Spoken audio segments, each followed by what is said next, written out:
before we get into what I actually want to talk about in this video, I wanted to let you guys know that the first link in the description is going to be the link to Hoovaloo's website. This t-shirt right here is their oversized t-shirt. It's my absolute favorite t-shirt that Hoovaloo has come out with. I use it in the gym sometimes as like a warm-up shirt before, you know, I take it off and I have my pump and I have my stringer underneath. Like I feel like an old school bodybuilder in this type of shirt. Or I'll wear this going out. I have a few of them. If you guys do pick one of these up, DM me on Instagram or, you know, comment down below. Let me know. Give me some feedback and let me know how you guys like the shirts. But anyways, now we're gonna get into the action. It is a Monday afternoon right now. I just got done eating, doing some client emails and stuff like that. And now I actually want to talk to you guys for a minute about the title of this video. Now I titled the video, How I Increased My Deadlift 270 or 80 pounds, whatever it actually was. I want to get into how I increased my deadlift so much over the last 4 years. And I got my deadlift from this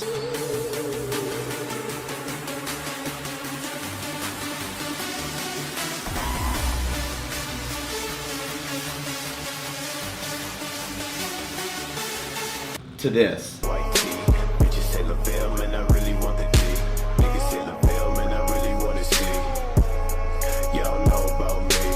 There's so many things I did to get there, and that's what I want to go over right now in this video. So the first thing I'm going to talk about is, before I actually really started to train properly, what I would do is I would go to the gym about 7 days a week, and 3 or 4 days a week I would train literally twice a day. And I would do that until I actually met Dave, who kind of switched my thinking up about training, because I would go to the gym, like I said, twice a day. Sometimes I was overtraining. I wasn't doing any squats, wasn't doing any deadlifts, wasn't hitting enough back movements. I was just doing a bunch of arms, a bunch of chest. Like going to the gym 7 days a week and not hitting, you know, any legs is like maybe legs once a week, kind of like little half-ass, kind of every day is arm day type thing. So the first thing that really helped me was getting on a structured program where every single week I, you know, had something to look forward to and had something to progress towards on the deadlift.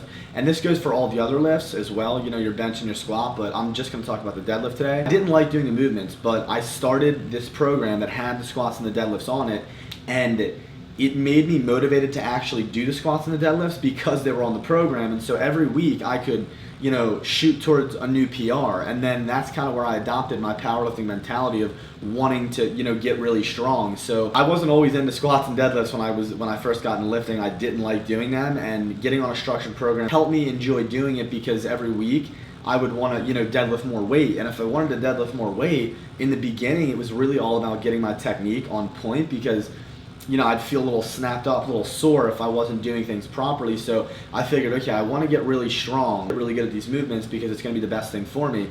So even though in the beginning I didn't love doing it, I just kind of stuck it out. You know, my deadlift felt really awkward, like uncomfortable at first, but once I actually learned how to do the movement properly over, you know, a 6 month to a year period, then through doing deadlifts twice a week and always working on my form, I actually started to really enjoy doing them.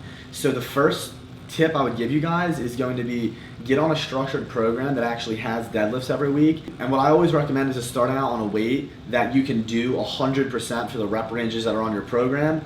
And what that allows you to do is it gives you room to, you know, the next cycle of the program or the next week to actually increase the weight. So then it's motivating. Make sure your form is getting better.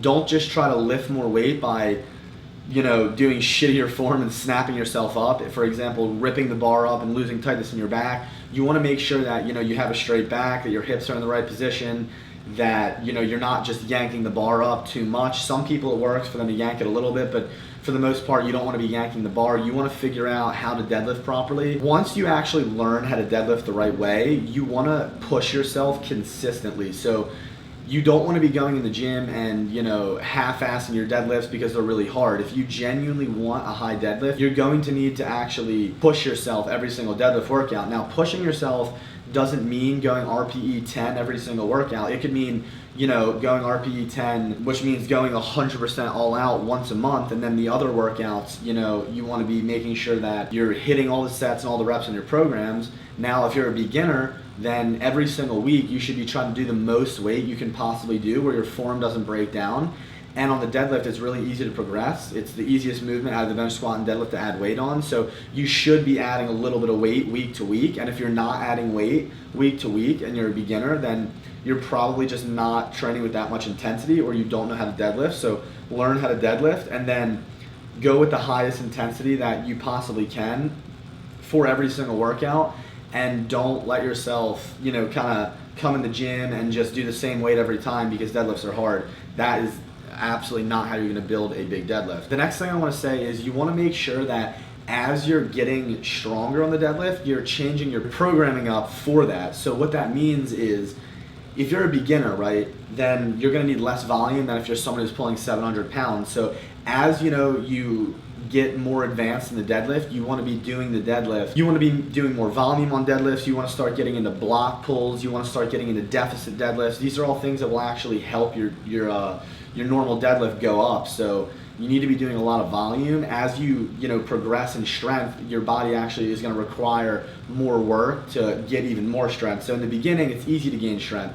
Then you have to start getting more meticulous, getting on a program that has a little bit more volume on it. And then after you're on a little bit more volume, you're going to need even more volume, and you're going to need to start switching it up, doing block pulls, like I said, rack pulls are the same thing, or deficit deadlifts. Just doing conventional deadlifts on 1 day a week if you do sumo, because it'll help build your erectors more. And the last thing I want to say is, if your deadlift strength is completely plateaued for, let's just say, a month, right, and you're not getting any stronger and you don't know why, you've been getting enough food in, you've been taking your pre-workout and all that stuff, what I recommend you do is take a deload week. Deloads are extremely crucial in progressing your strength, because the main factor in getting a bigger deadlift, getting stronger, is actually making sure that your central nervous system is ready for the heavy lifting. So once you completely fry your central nervous system, you have to give yourself a week or 10 days to actually reboot your central nervous system so that it can actually function and fire the right way while you're trying to lift the heavy weight. So you have to let your body recover. If you're always trying to slam yourself and you're not giving yourself enough recovery time, then that's also going to hinder your deadlift strength. So every, if you're training really hard, really seriously, every 6 to 8 weeks, you should be doing at least 1 week where you're going significantly lighter on your deadlifts. Maybe for 1 week, do 2 days out of the week where you do 3 sets of 3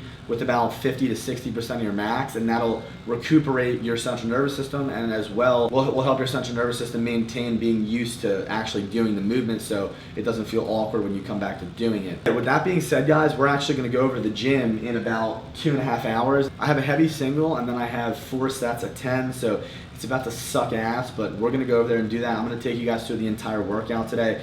We haven't gone through a workout with just me and you guys in a while, I feel like, so I'm going to take you guys through a workout. But yeah, anyways, I'll see you guys in a little bit before we head over to the gym and take our. All right, guys, so I'm going to see if my truck will turn on from here with the push to start. Come on, Bertha.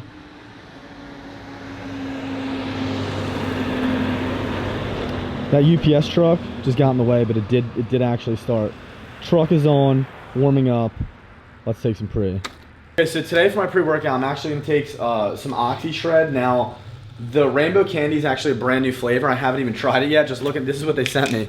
This looks like some sketchy ass shit right here. There's like one little pouch in here that says like warning, I don't even know. But yeah, it's the Rainbow Candy Oxy Shred flavor, and we're going to take it in our Breast Cancer Awareness Month shaker cup because it's still October, so gotta support. But yeah, I'm gonna just basically take like not even all of this, because you guys know I'm a bitch with pre-workout, and I have a heavy single and 4 sets of 10 on deadlift. So if I want to actually not have a full-blown panic attack and have my heart blow out of my chest, I can't take too much pre. So yeah, we're just gonna take like 3/4 of this right now, and then we're gonna head over. I'll knee chug it. Huh? Get on one knee and chug it. 100%.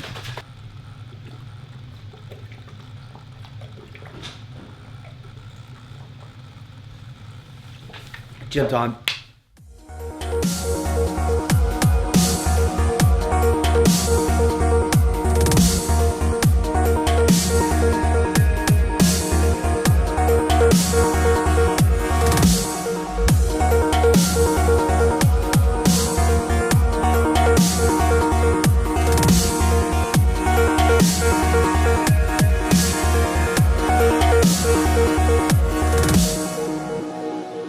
I can't believe. Alright guys, so my belt is actually in Dave's basement right now at his home gym, and I didn't really want to go all the way to his house to get it. So we got my boy Nick's belt, and I'm going to be using this today. Is this 13 or 10 mil? It's fucking 13. Big fat 13 mil belt. So the goal for today is going to be fuck it, 600-pound single, and then we're gonna go for 4 sets of 10 back down sets. And for my 4x10, I'll probably do like 365 or even maybe 335, something really light. And I'm just gonna focus on squeezing and, you know, get my hypertrophy in. But we're gonna go all out on this heavy single. Not all out, but we're getting back into that 600-pound club. So yeah, let's do it. We'll see how this 315 feels. Nothing lasts forever.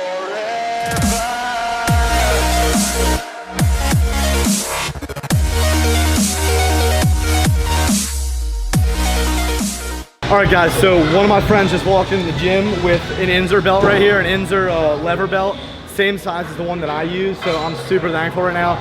I made it like fit my exact settings, and we're about to try 600 right now. I haven't gone this heavy literally in like 8-9 months, so I'm fucking hyped to be getting back into it, having my back feel a lot better again, so let's see how this shit feels.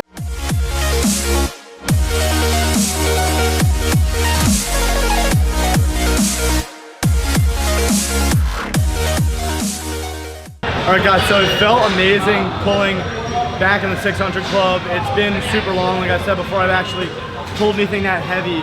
Now we're gonna bring the weight way back down. I'm only gonna do 315, and I'm gonna do 4 sets of 10, really work on my form because I'm just getting back into sumo and focusing on squeezing and just actually getting a good hypertrophy bodybuilding style little workout in with my deadlifts as well, on top of going super heavy. So 3 plates, 3 big girls, 4 sets, 10 reps, 40 total reps.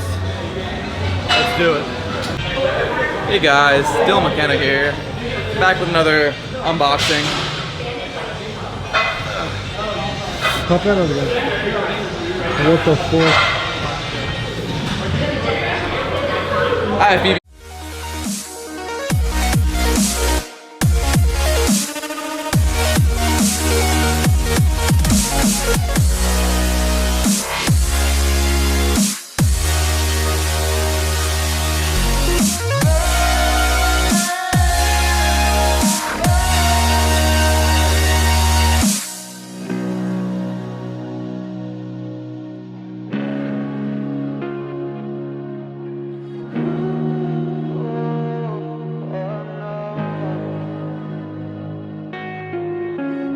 I can't believe myself. I never thought that this would be our end, but it's nothing new.